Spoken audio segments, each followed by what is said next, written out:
Buenas tardes. Agradezco esta invitación por parte de ACESE. Creo que es importante este tipo de actividades porque constituyen una implicación o una invitación a una implicación por parte de los ciudadanos en materias que, por una parte, son sumamente complejas, pero por otro lado, inexplicablemente, cargan sobre ellos cuando menos se espera, ¿no?, en periodos de crisis como este.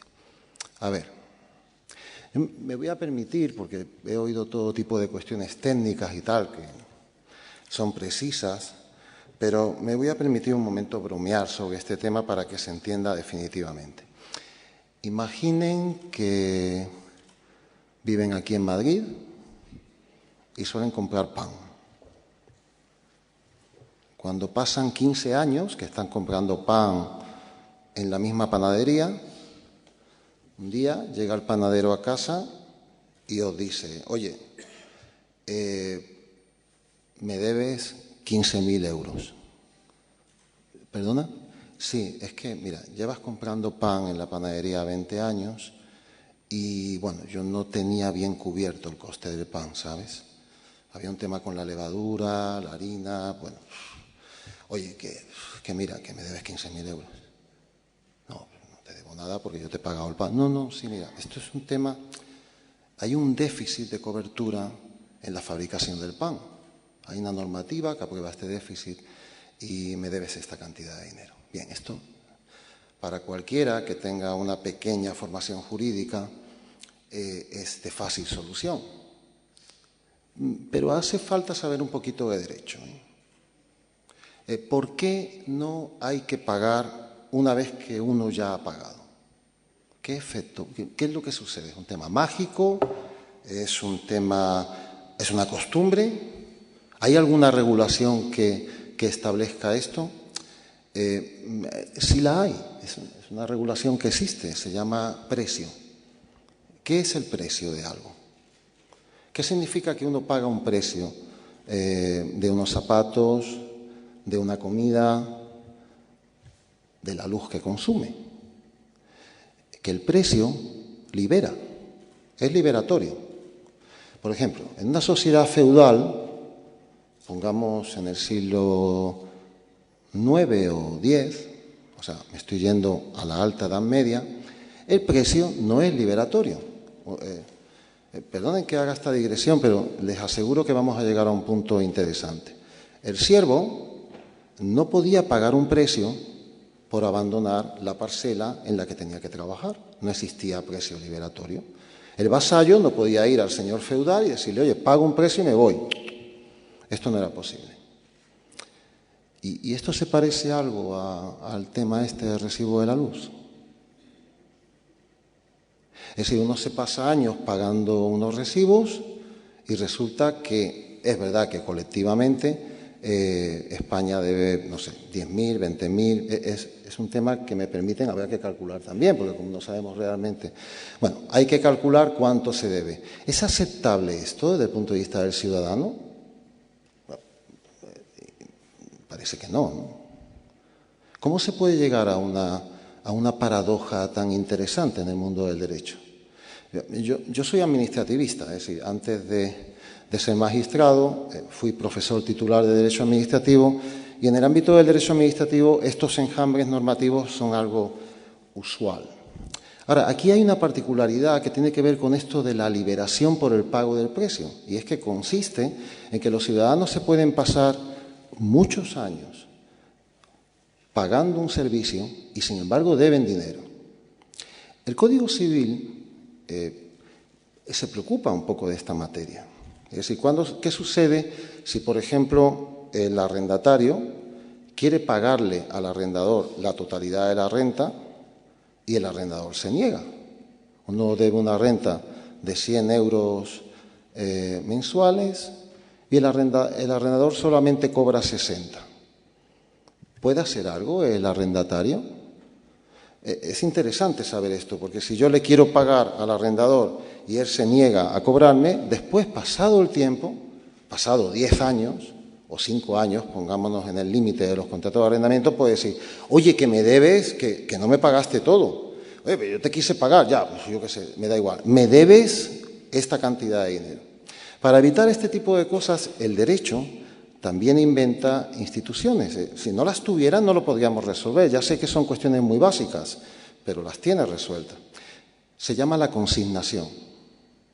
Es decir, que si yo quiero pagar y el acreedor se niega a que cobre, yo consigno en el juzgado. Pero ¿los ciudadanos pueden consignar esto?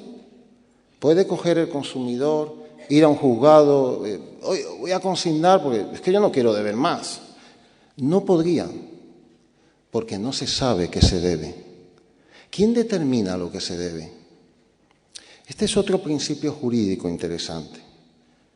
Todos sabemos, ya sé que estoy ante un público que no tienen por qué ser ni mucho menos juristas. Yo espero que haya pocos, porque será más afortunado para ustedes no tener la cabeza llena de normas y de paradojas de este tipo, ¿no? Por eso hago esta digresión básica, ¿no? Es decir, ¿quién establece las relaciones jurídicas? Es decir, porque hemos quedado en que no se sabe lo que hay que pagar y un buen día el Estado, a través de unas corporaciones, puede decir a los ciudadanos que tienen que pagar un dinero. La unilateralidad en el establecimiento de la prestación es algo no querido por el sistema jurídico. Esto no lo quiere el derecho. Es decir, no puede quedar el contenido de una obligación al arbitrio, a la arbitrariedad de una de las partes. Y digo arbitrariedad porque sería lo que esa parte quisiera. Hay una excepción a esto. Es importante tenerla en cuenta. Cuando la materia es de servicio público. Es decir, en el ámbito de los servicios públicos, en Europa, a partir de un autor fundamentalmente, por lo que hace referencia a mi cultura jurídica, que se llama Léon Duguay, se establecen ámbitos donde la exorbitancia del Estado y del servicio público cobra sentido y dice, no, el precio lo establezco yo. No, yo sé lo que hay que hacer, yo me encargo de todo esto y usted pagará un precio reglamentario que será el que yo establezca. Incluso, en ese sentido, la teoría del servicio público se tiene que sustentar en todo momento en que ese precio tiene sentido, tiene viabilidad, proporcionalidad económica y un marco, que es el marco en el que siempre se tienen que mover las instituciones, que es al que yo llamo, y la doctrina en general llama, legitimidad. Es decir, no cabe imponer precios, por ejemplo, en el ámbito del consumo eléctrico, precios absurdos a los que no puedan llegar todos los ciudadanos, porque estamos hablando de un ámbito donde todo el mundo, en principio, necesita luz. Hace falta consumo eléctrico. Y este ámbito es de servicio público. Y si es un ámbito de servicio público, ¿quién tiene que regularlo? ¿Quién tiene la responsabilidad regulatoria? Básicamente, creo que conviene recordar que estamos hablando del núcleo duro del sector económico español. Este núcleo duro ha iniciado desde los años 90 un camino que yo llamo el largo camino de España hacia Europa. España se marchó de Europa. Después de la Guerra Civil, España abandona en parte ese camino que nos debe conducir a no ser todo aquello, como decía Albert Camus, que sucede al sur de los Pirineos. Y todo aquello que sucede al sur de los Pirineos, Albert Camus decía que no era Europa. España tuvo que recuperar el camino hacia Europa. Europa impuso, así lo ha impuesto a todos los Estados europeos para formar parte de un club económico, unas determinadas normas en materia de déficit público. ¿Han oído ustedes hablar aquí del déficit público?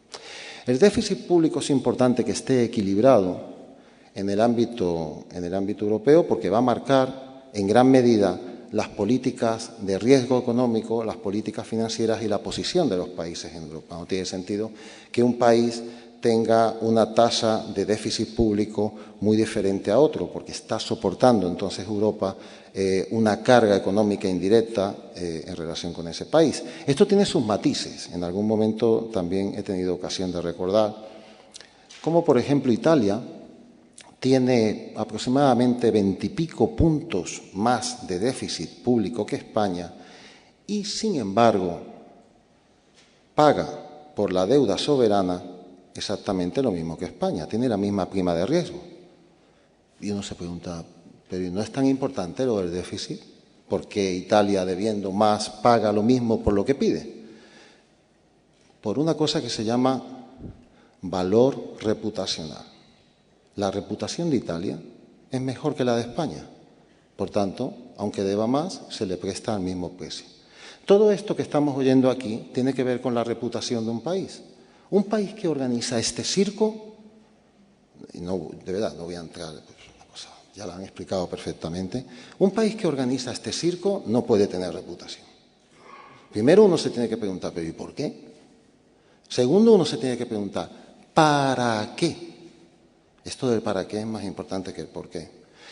Y finalmente uno tiene que preguntarse, ¿cómo es posible? Bueno, ¿por qué?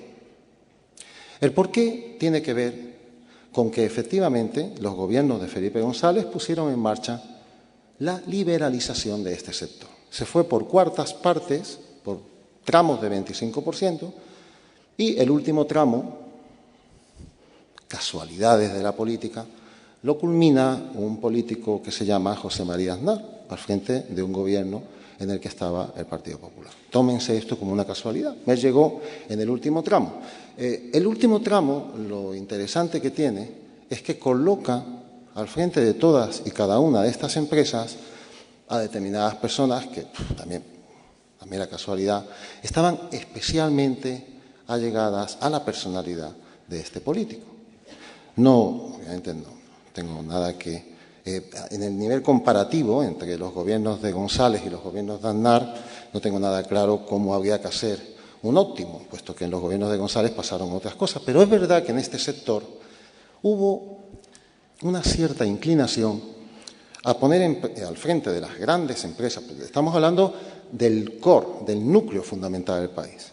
Sector energético, sector de las telecomunicaciones, Telefónica, Tabacalera, no sé si recuerdan, Argentaria, es el núcleo fundamental, estratégico, económico del país. Bien, en este último cuarto de lo que se vino a llamar capitalismo popular, se culminó la liberalización. Os han explicado cómo la liberalización efectiva en este ámbito hace referencia a la generación de la energía. Curiosamente, cuando se habla posteriormente del transporte y la distribución, ahí no es exactamente que no haya liberalización, sino que hay una intervención a través de la corporación que de hecho elimina la liberalización. Este es el por qué se llega a una situación así. El por qué en el sentido del sustrato, es decir, del marco en el que de pronto ya no estamos aparentemente ante un servicio público, sino ante un ámbito en el que pasamos de ser usuarios del servicio público a ser consumidores del servicio público. Se dan cuenta que esto es como la magia. Esto parece magia. De hecho, yo de verdad, sinceramente, creo que el derecho en gran medida sigue siendo algo medio taumatúrgico. Porque es mentira. Esto sigue siendo un servicio público. Desde el punto de vista de lo que es mi formación, porque salgan 4 leyes y no le llamen servicio público, yo no voy a acabar pensando que no lo es. ¿Por qué es un servicio público? Porque es esencial para la comunidad. Porque desde todos los criterios fundamentales que se establecieron en la tesis del servicio público, tesis que se sigue manteniendo, por ejemplo, en Francia. En Francia, el ámbito del derecho administrativo no es como aquí. El ámbito del derecho administrativo aquí, por motivos que ahora yo no puedo explicar, pero que tienen que ver con todo este barullo, aquí es derecho administrativo el acto administrativo que está sujeto estatutariamente a lo que diga el derecho administrativo. ¿Lo han oído esto? Es derecho administrativo, por tanto, lo que diga el derecho administrativo porque está sujeto a la jurisdicción contenciosa administrativa. Por tanto, todo acto de la administración pública que está sujeto a esa jurisdicción se convierte en derecho administrativo. Esto no tiene sentido porque es totalmente arbitrario. Es una traducción, mala traducción de la teoría del derecho administrativo que en su momento hizo Eduardo García de Enterría y aquí pasó como si nada en el último tramo del franquismo, en un esfuerzo importante por generar principio de legalidad en el ámbito jurídico español. Bueno, esto es aceptable, se genera una doctrina según la cual todos los actos de la administración pública que están sujetos a la jurisdicción contenciosa administrativa son derecho administrativo. Y se olvida algo muy importante, pues que no es así, que será derecho administrativo lo que tenga que depender de normas muy especiales cuando estemos ante un servicio público y que la conceptualización del servicio público no va a depender de lo que usted ponga en la norma. Aquellos servicios que sean esenciales para la comunidad son servicio público. Y bueno, ¿a qué viene todo esto? ¿Por qué todo esto tiene importancia, lo que estoy diciendo ahora, o realmente es algo que no es muy relevante? Yo entiendo que sí. Ahora venimos al para qué. La liberalización del sector energético puede tener un sentido económico válido. Fundamentalmente se hizo por motivos de déficit público, para poder llegar a Europa en un canon de déficit que nos pudiera acercar allí. Pero no puede implicar nunca, por ejemplo, que se le prive a alguien del servicio. Así de claro, la luz no se puede cortar, habrá que ver. No puedes privar a alguien puedes dejar a una señora de 30 años con 2 niños, uno de 4 años y otro de 2, sin luz a 0 grados, no la puedes cortar. No puedes cortar, es que no paga, no, es un servicio público. Si no paga, vamos viendo qué hacemos, si la embargamos, si no, eso ya viene en un segundo momento, pero no puedes cortar la luz. Esta es una consecuencia de la doctrina del servicio público. Sé perfectamente que si estuviera aquí alguien de una corporación, diría, usted ya está el Elpidio contando unas historias tremendas, ¿no? Ahora dice que no se puede cortar la luz si no se paga. Lo voy a repetir, es un servicio público. No puede cambiar la categorización de servicio público porque tengamos que acercarnos a Europa por motivos de déficit y no sé qué historias más. Y por tanto, los mecanismos para llevar a cabo el cobro los tendrá usted que determinar de otra manera. Esto pasa en el ámbito sanitario y la gente no se escandaliza tanto. Si una persona se está medio muriendo, ya sé perfectamente que el otro día hubo un hecho lamentable de un niño que falleció, pues porque no sé qué pasó con las ambulancias y tal. Pero vamos a ver, esto fue una barbaridad y posiblemente dé lugar a un procedimiento penal por un posible delito de homicidio o de omisión de socorro. Pero bueno, en términos generales todo el mundo sabe que si alguien se acerca a un hospital y se encuentra gravemente enfermo hay que atenderle. Lo del pago, eso vendrá después. Este es el ámbito del servicio público. ¿Cómo es posible que esta noción de servicio público estuviera bien ganada a principios del siglo XX y ahora la hemos perdido?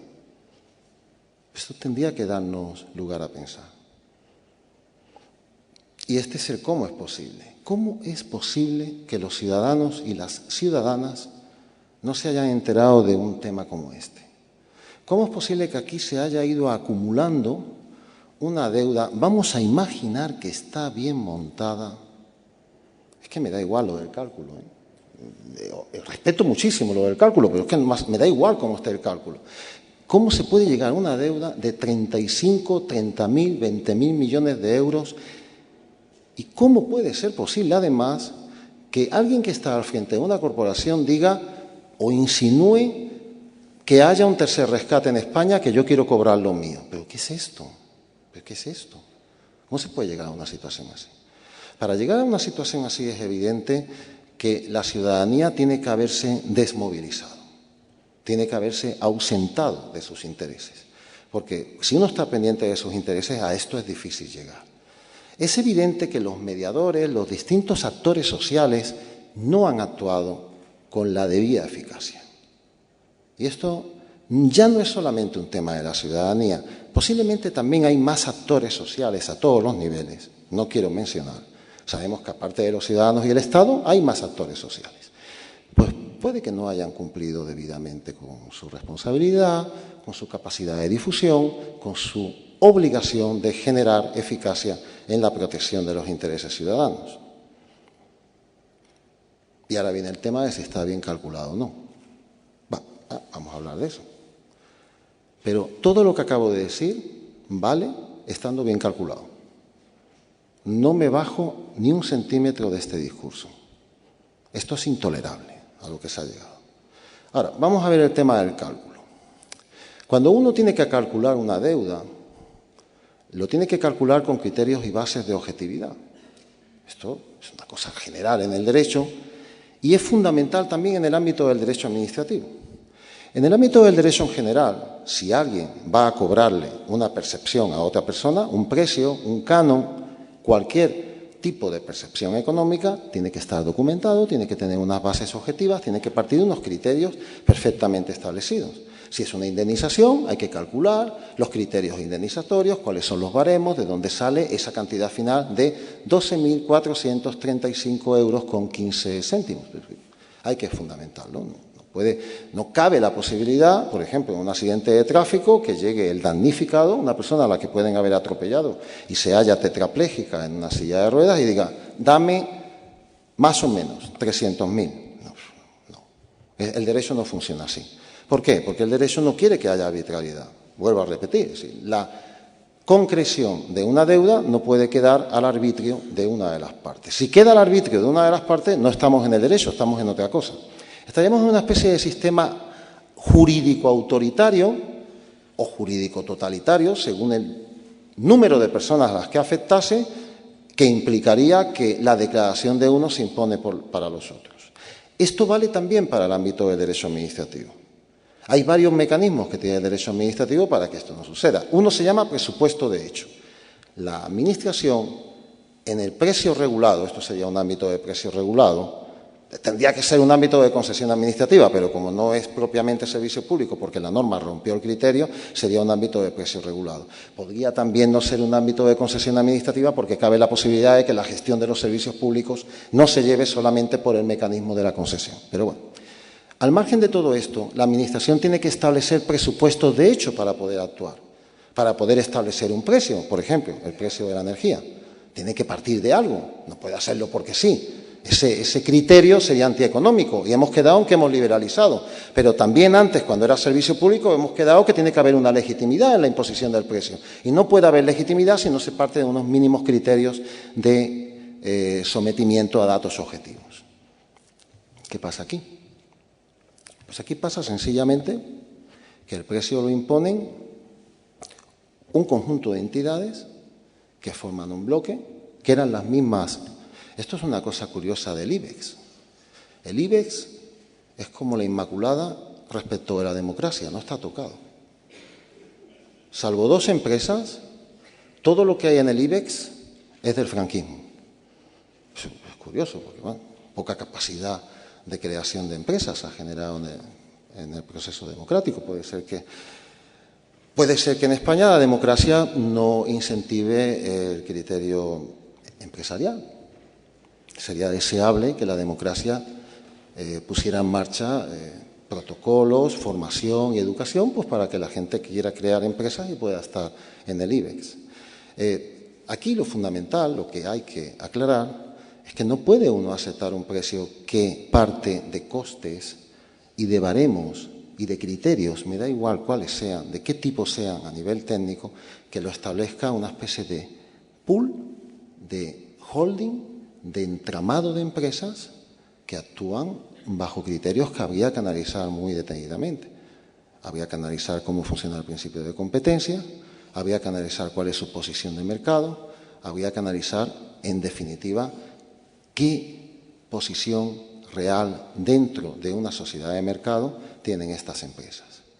Si el precio se establece de la manera en que se ha hecho, es que hace saltar cualquier criterio jurídico y de sentido común. Es inaceptable algo así.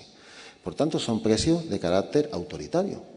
Se imponen a la generalidad de la población y en este ámbito tan restringido se produce un cierto sesgo de totalitarismo a nivel de imposición de precios de consumo y al nivel de imposición de una posición prácticamente de servilismo por parte de los ciudadanos, porque ya hemos quedado en que no se pueden liberar mediante el mecanismo de la consignación, tienen que esperar el paso de los años para que le digan cuánto deben y tienen que aceptar a lo mejor incluso un rescate como consecuencia de la titularización de una parte de esa deuda que dimana del déficit, que se asume mediante aval por el Estado, que se bonifica en forma de bonos, que pasan al mercado secundario, que adquieren los bancos y que de pronto ahí tienes una bolsa de riesgo sobre la base de que, bueno, en general la gente paga la luz porque si no se la cortan. Pero esta es la garantía.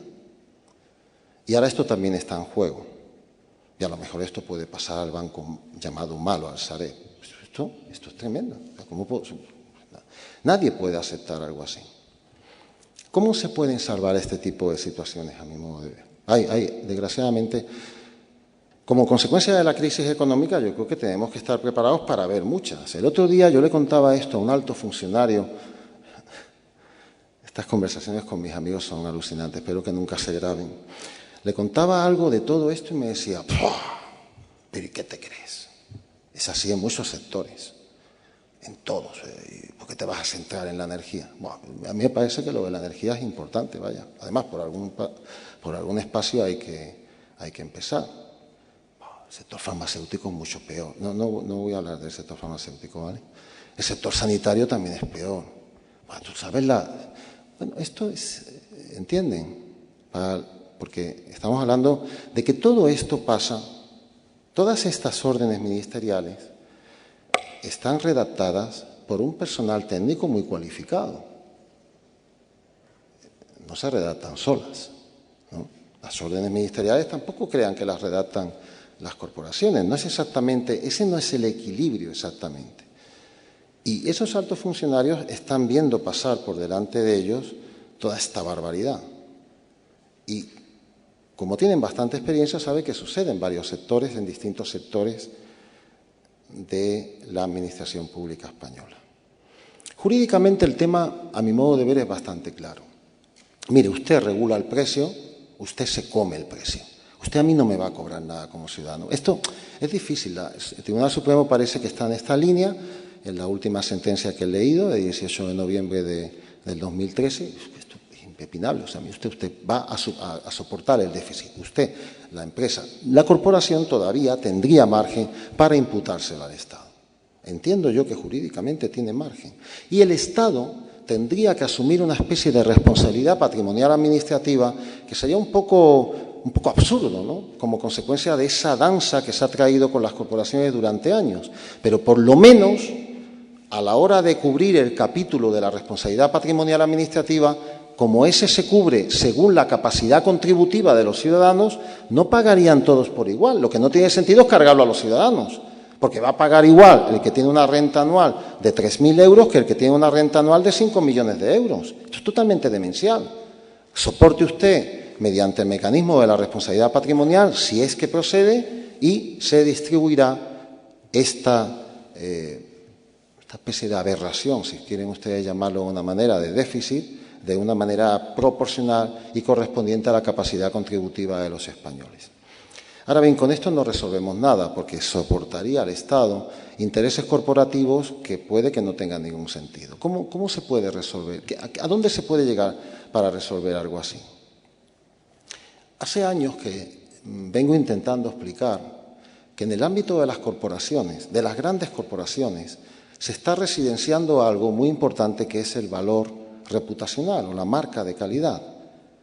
Cuando se trata de corporaciones de este calibre en relación con los intereses del Estado, está en juego el propio valor reputacional del Estado, la propia marca o canon de calidad de España y su propia capacidad para regular una materia tan elemental como esta. Por tanto, con esto quiero decir que cuando se soporta un valor reputacional por una gran corporación, ya sea Coca-Cola, Banco Bilbao Vizcaya, Santander o cualquiera de estas empresas, o cualquier gran empresa alimentaria o cualquier gran holding farmacéutico, tiene que haber protocolos de actuación, protocolos de compliance, como se suele llamar en la doctrina anglosajona, muy severos, sobre todo cuando todo esto puede terminar en una comunicación a un ciudadano de que debe una cantidad de dinero que él desconocía que debía. Estos protocolos deben de gozar de un nivel de transparencia eminente, clara. Estos protocolos deben ser públicos en la medida indispensable. Estos protocolos de actuación deben integrar importantes normas de organigrama, de organización de la entidad, de perfiles. En materia de cálculo de precios, como lo que estamos hablando aquí, usted no va a tener ningún problema, yo estoy seguro. Le voy a pedir todos los protocolos de los 10 últimos años y usted va a estar encantado en facilitarme plenamente el cálculo de la tarifa. Yo sinceramente no sé si se ha intentado, pero seguro que no hace falta ninguna proposición de ley. Uno va a Endesa y le dice, oye, por favor, ¿me puede dar toda la documentación que posiblemente sea una montaña de documentación? Bueno, ¿me la puede exhibir para que yo la analice? Si se le dice al Estado, bueno, ponga en marcha el procedimiento administrativo correspondiente, puesto que esto es una materia regulada de su competencia. Yo soy un ciudadano español que me he encontrado, una ciudadana que se ha encontrado con una obligación legal de pago exorbitante e inesperada. ¿Puede usted requerir a la empresa para que aporte esa documentación? Han dicho que no, ¿no? ¿Se ha pedido? Bueno, yo sospecho que puede que algunas digan que no. Las que digan que no están soportando una grave carga de déficit de valor reputacional. Si todo esto tiene sentido y está bien calculado, pues se acredita. Cuando digo se acredita, ya sé que aquí no es como algunos temas que yo he llevado conocidamente en materia de Caja Madrid, que era más fácil de acreditarlo. Aquí puede que sea un poquito más complicado, pero las entidades deben tener un gran volcaje en el sentido de poner de manifiesto los presupuestos de hecho para haber llegado a esta situación. Por tanto, yo creo que si esto no se hiciera, lo que corresponde a los ciudadanos es constituir una comisión ciudadana, constituirse en comunidad interesada y reclamarlo. Poner en marcha los mecanismos que sean necesarios. Un mecanismo es una proposición de ley de iniciativa legislativa popular. Por cierto, las proposiciones de ley de iniciativa legislativa popular van a la cola de todo el procedimiento legal de un Congreso de los Diputados que es de los que trabaja menos en el mundo. Pero bueno,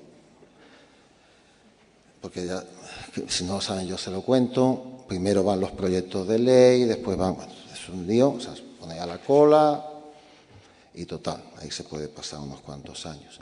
Por cierto, una proposición en forma de iniciativa legislativa popular se puede modificar las veces que se tenga por conveniente y el que inicia, el que pone en marcha el procedimiento de iniciativa legislativa popular, como es un conjunto de ciudadanos, no tiene posibilidad de entrar en contrarréplica o responder a esas enmiendas o modificaciones que se hagan del proyecto. Es decir, un proyecto de iniciativa legislativa popular, en definitiva, es como un niño o una niña de 3 años que se suelta por un supermercado a ver qué pasa.